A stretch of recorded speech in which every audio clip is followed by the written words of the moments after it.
Well, don't adjust your speakers, folks. My intro video is not playing well with us. Now it's catching up. No idea why.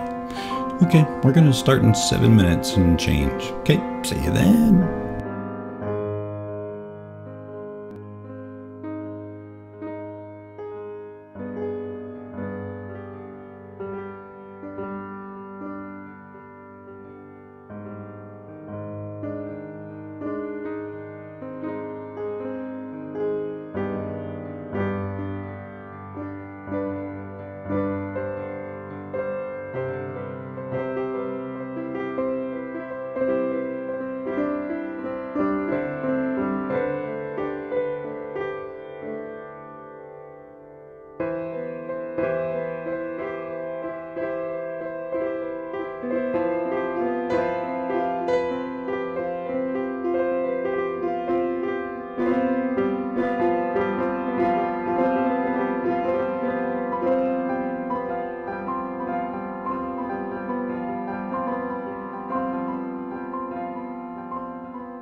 And so we begin another fun-filled episode of Exploring Scripture. We're going to talk today about the rapture. This is a request that Mike Callahan used that very hashtag right there to request. And so we're going to take a look, see what we think. I'd like to hear your thoughts, as always. Let's go.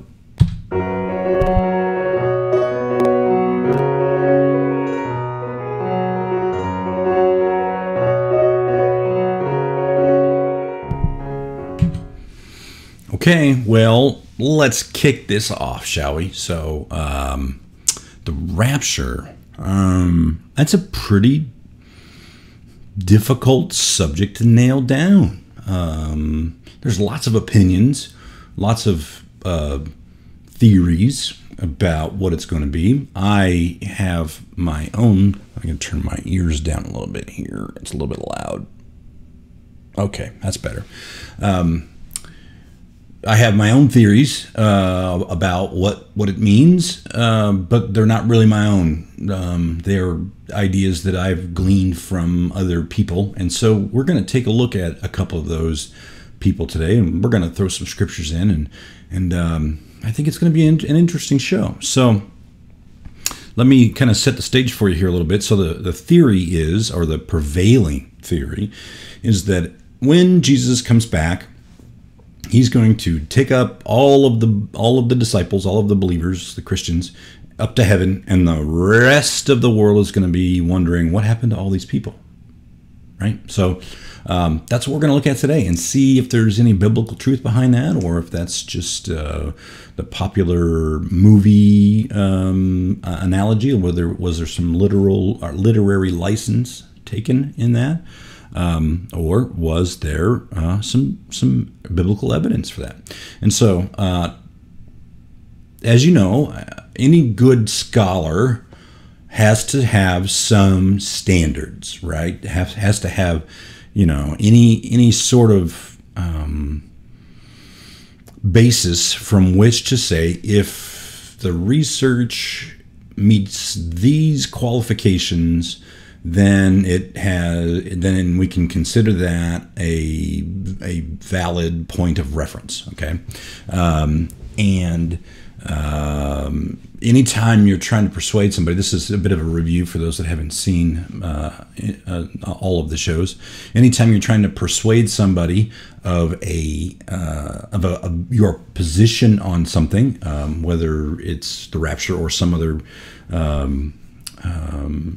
I won't say controversial, but disagreed upon topic, you engage in something called rhetoric.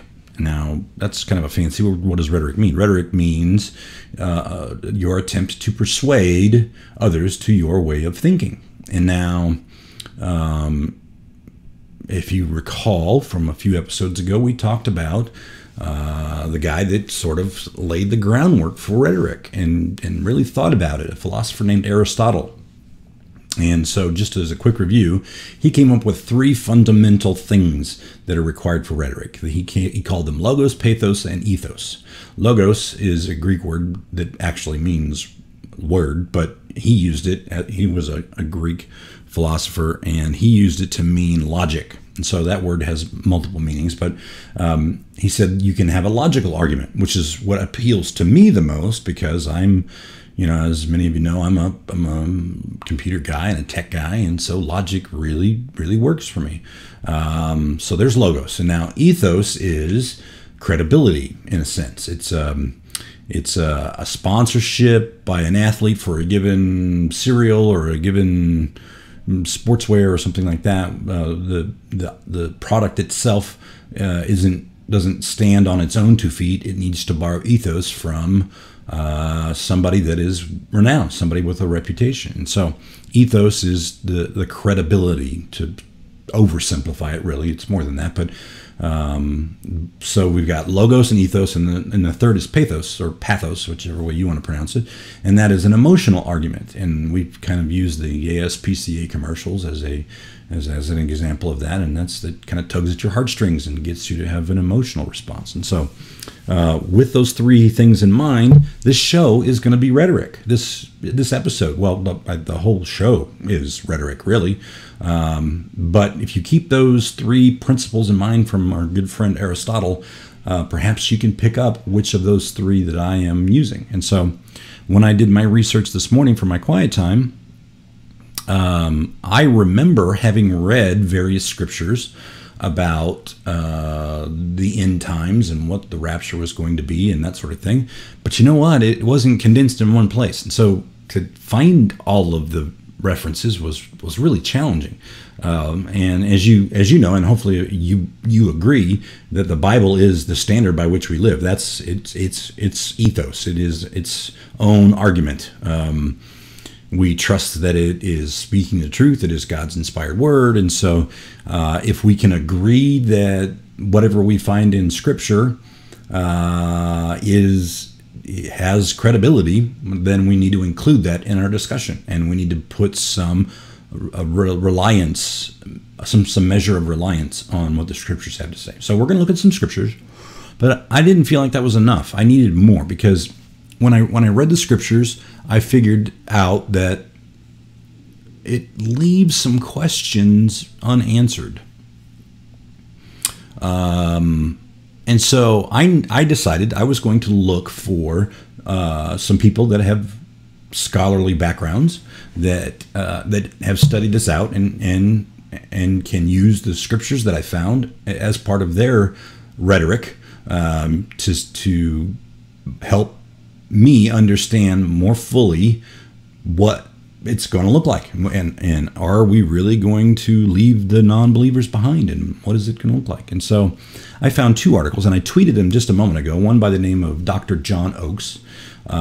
He's a world-renowned teacher, and another one by Gordon Ferguson, another renowned teacher, very well respected in the scholar community. And so you can take my word for it that they have the credentials. You know, we've looked in other episodes about PhDs that have an opinion that I disagreed with, and so how do we know that these guys, even though they're respected in their field, are not making a mistake? Well, at some point, you just kind of have to take things at face value and make up your own mind.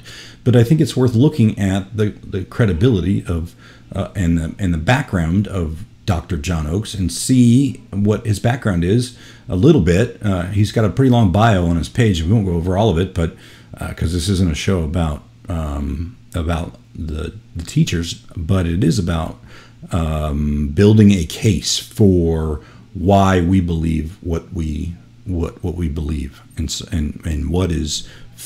how do we separate fact and fiction? And so let's take a quick look at. I'm going to drag this. I'm going to switch over to this other camera. Of course, this is Logos. We're gonna be in that. Let me wet my whistle here. Pardon me. I'm going to bring over. I sent a couple of bit.ly links out. One about Dr. John Oakes. He's got a website called Evidence for Christianity. Let me just open up this in a new tab so you can see. This is his page. And so if you just type in this search box here, rapture, you come up with a question that was asked to him. And this is a little bit of a dated article, January 2009, but I think it still applies. And then the other one we're going to look at is much, much longer, and I will leave it to you to read it because we just simply don't. I mean, it scrolls. So read it, come up with your own conclusions, and by all means, call me. You've got the number, 902-200-DLTV. I want to hear what you think. Give me a shot across the bow in the chat room, or send me the usual social media stuff, or feedback at Disciples Life TV. Again, I am open to other ideas. These are just the ones that I have come to rest on. And so here's the question. Let me blow this up a little bit so everyone can see. That's minus. Let's go plus to 150. Make this big enough. The person that asked the question says, I have read your Q&A about Armageddon and the end times. I've noticed that you have stated that not all prophecy has been fulfilled. He quotes, any passage which describes the coming again of Jesus on the final judgment day will clearly be fulfilled in the future, unquote. I was wondering if you are stating that there is a day when Jesus is going to come back and take away all the Christians, leaving behind the rest of the people, or are you talking about when someone dies physically, which you can apply scriptures like 1 Thess 4, 13 through 16 and many others. Also, wouldn't Revelation be a book of encouragement for those that are being persecuted and maybe die for their belief, and not talking about Jesus' second coming as to take away the living Christians at the end of time? This would give them hope that if they died as martyrs, they would have a place in heaven. And I said we were going to take a little bit of a look at Dr. John Oakes' bio, because we got to know kind of who we're dealing with a little bit, right? So about Dr. John Oakes, let's see if it takes us directly to his bio. Yep, there it is. And so that's Dr. Oakes. Earned his bachelor's from University of Connecticut in 1977. He became a Christian in 1978. Has been part of the campus group for 6 years. It was in 1984 that he earned his PhD in chemical physics from the University of Colorado. And it goes on to talk about his life and some of his books that he's authored, which, by the way, I recommend checking out because they are quite good. I don't know what that tweet was about, but okay, moving on.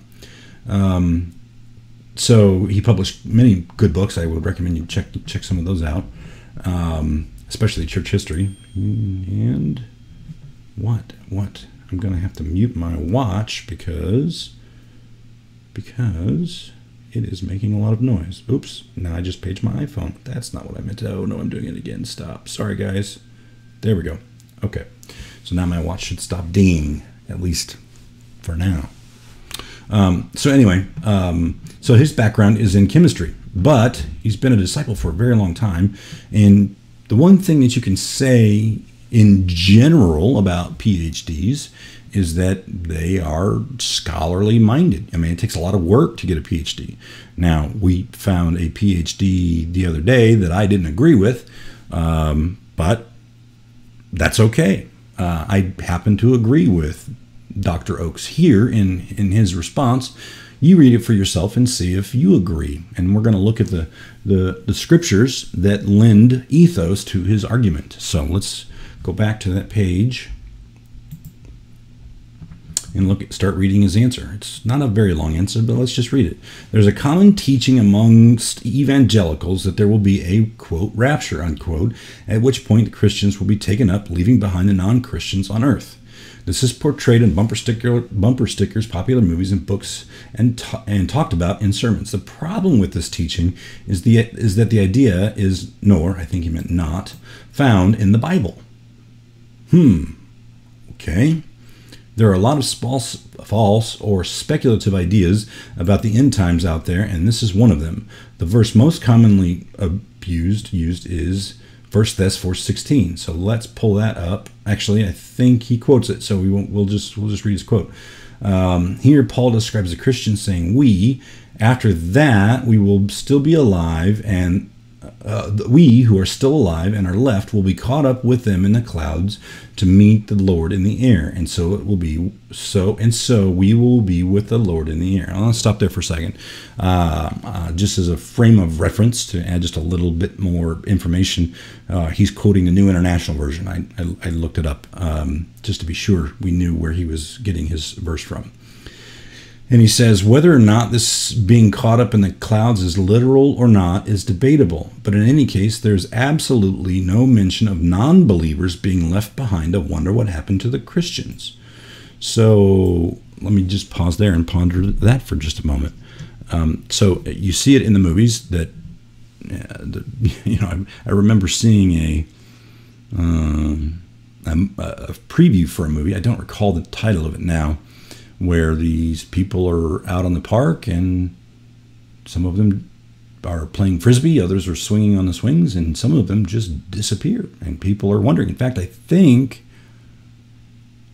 if memory serves, there was a TV series about that. The people that were left behind were trying to solve the mystery. I don't think it lasted very long. But if you can remember the title of it, let me know. I'll share it with the viewers. Anyway, so sometimes you got to take the Bible literally, and sometimes, yeah, it's figuratively. Well, Scott, you can't just put labels on things and pick and choose what parts of the Bible you're going to take literally and which ones you're going to consider figurative. Well, you're right. I can't. But if you read the scripture in context, take Revelation, for example. If you've ever read it,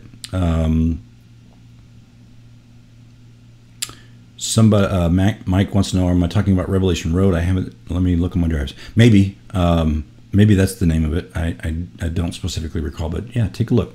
So you look at the book of Revelation, and it's full of figurative language. I mean, just even the way it describes Jesus, with the sword coming out of his mouth, and all of these sorts of things, riding on cherubim and whatnot. This is a revelation to John, and it's meant to, if you read it in its entirety, you discover that the book of Revelation is meant to encourage the disciples that were being persecuted. And so, should we expect the heavens to rip apart and thunderous claps and Jesus coming down on cherubim and with a sword coming out of his mouth? I think it's pretty clear when the Bible is being figurative and when it's being literal. Sometimes it's not. So it's kind of left to us to figure out whether that's true or not, or whether it's to be taken literally, or if it's just meant to be an imagery of some kind. And so it's not clear whether we're going to actually go up in the air. I mean, that's what Paul says. Paul is not known for being one to use figures of speech, although he does refer to other common sayings at the time. And so he's kind of a literal guy. So I don't really have an answer to that question, and Dr. Oakes kind of doesn't either, according to his response. And he says, he continues, he says, passages which describe the second coming of Jesus and the onset of Judgment Day do not suggest leaving behind on the earth those who are not saved. So I'm going to move this window. I'm going to leave it open, but I'm going to move it over here so we can actually look. He's about to show some verses that I wanted to look at. So let me open up the Bible here. Oops, now my logo's opened to the wrong screen. So let me drag it back over here where it belongs. So the first one he cites is Daniel 12, 1 through 3. So let's take a look at that. And this is Old Testament, of course. And he says, at that time, Michael, the great prince who protects your people, will arise. Michael being an archangel. He's sort of the head angel in a lot of different scenarios.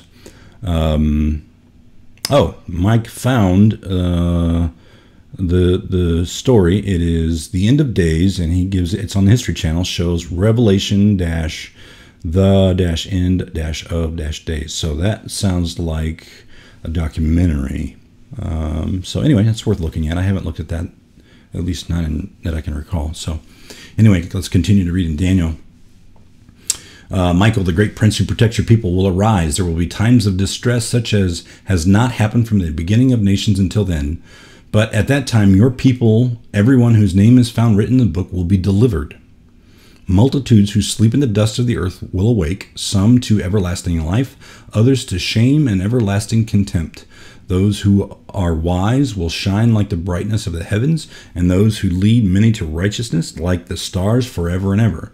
But you, Daniel, will roll up and seal the words of the scroll until the time of the end. Many will go here and there to increase knowledge. So it looks like the prophet is saying there will be a resurrection and an eternity. And so there will be a major change in human history at that given time.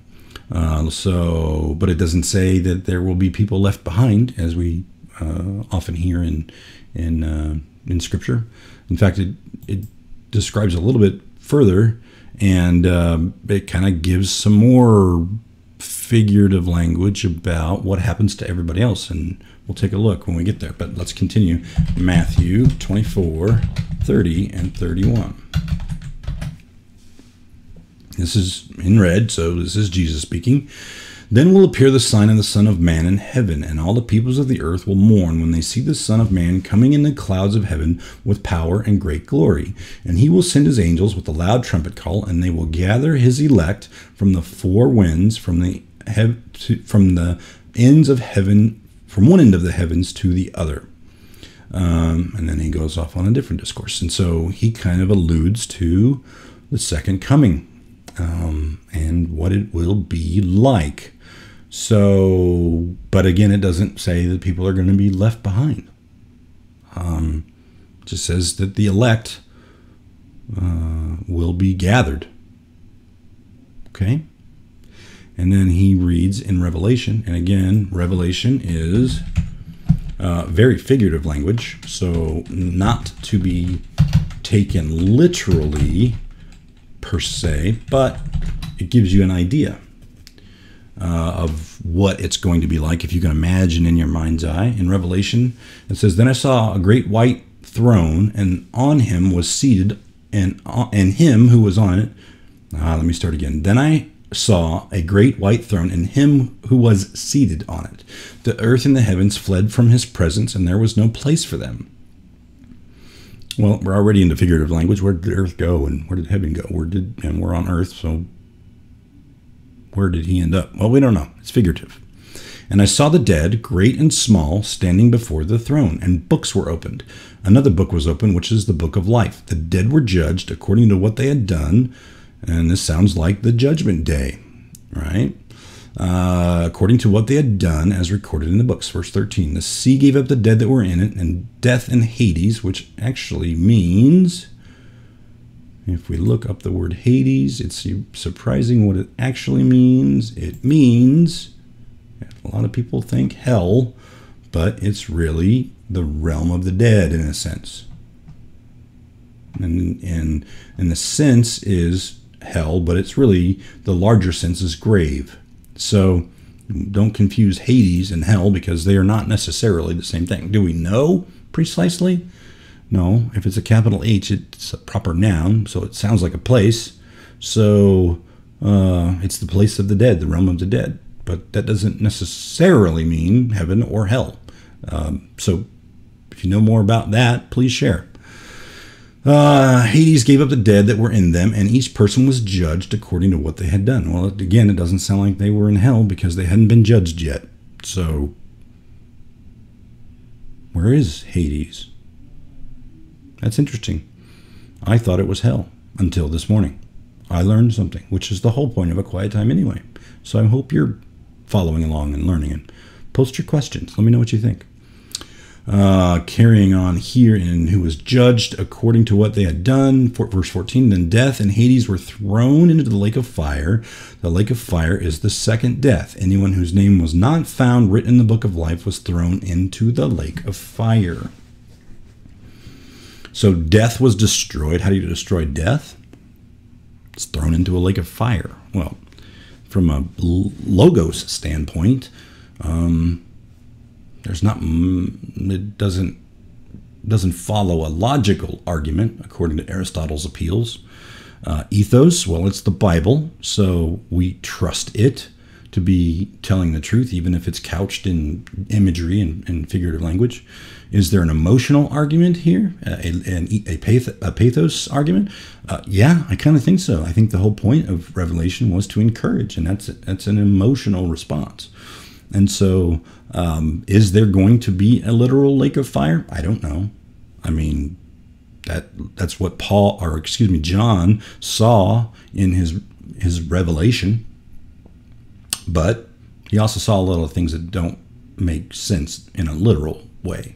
And so, where will Hades go? Into the lake of fire? What happens then? Does that mean there is no eternity for those people, or are they going to be tortured forever? Well, it says people are going to be destroyed, or it says death and Hades were thrown into the lake of fire, and this is the second death.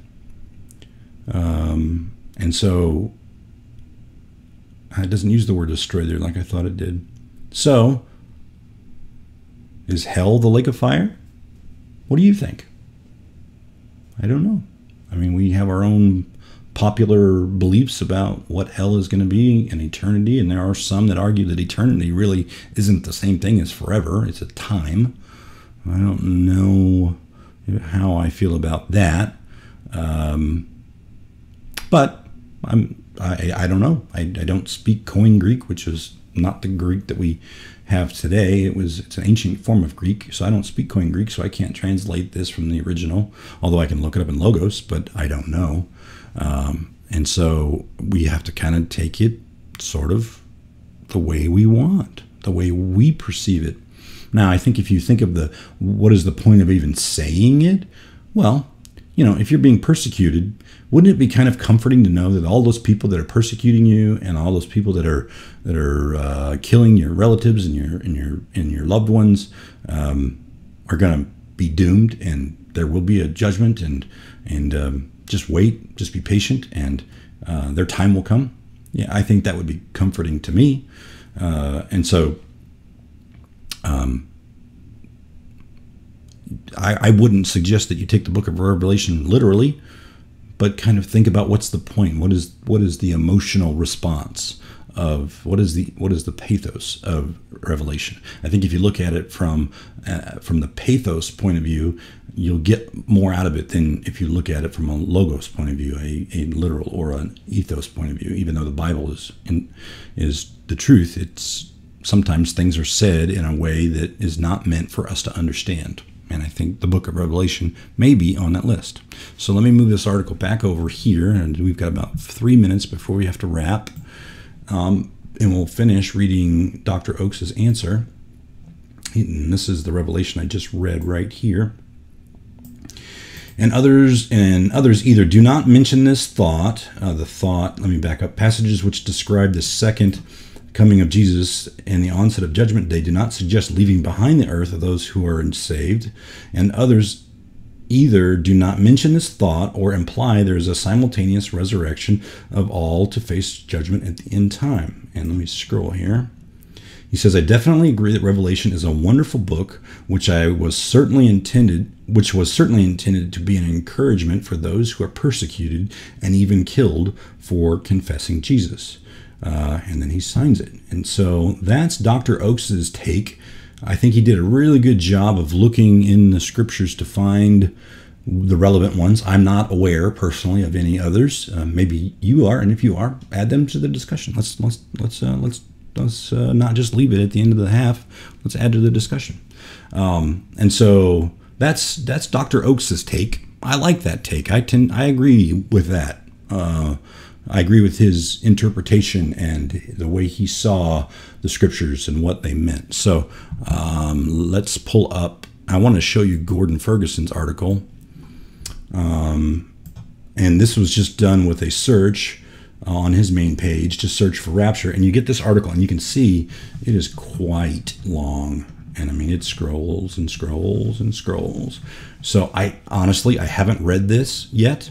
I did not have time to dig this deep into it. This would take probably an hour on its own to read and parse. So I didn't have time to do that this morning, but if you want it, just follow the bit.ly link that I tweeted out just a moment ago. And if you didn't get the tweet, or if you don't follow the tweeter verse, the link is bit.ly/DLTV-Ferguson-Revelation. And it will take you directly to this article. Or you can just go to gordonferguson.org and search for rapture, and you'll come up with the same article. So there it is, folks. That is all I know of the rapture. I would be interested in looking at that History Channel version. I suspect it's, not necessarily going to reflect my opinion about things, because Hollywood tends to have literary license on things. But I don't know. I haven't seen it, so I can't give you my opinion. But anyway, that's my take. What do you think? Let me know. You know all the ways to contact me. You know all the ways to reach out. Ring my phone. Let's talk. Okay? All right. I hope you guys have a great day. Thanks for waiting. Sorry we didn't get to it on time this morning. Sometimes I just need rest. And today was one of those days. So thanks for tuning in. Thanks for watching. If you're not watching it live, I hope you catch it later. Let me know what you think later. Okay? Love you guys. Don't forget to pray. I prayed at the 10-minute warning, even though the timer was acting goofy. So don't forget to pray yourself. Okay? Love you. See ya. Bye.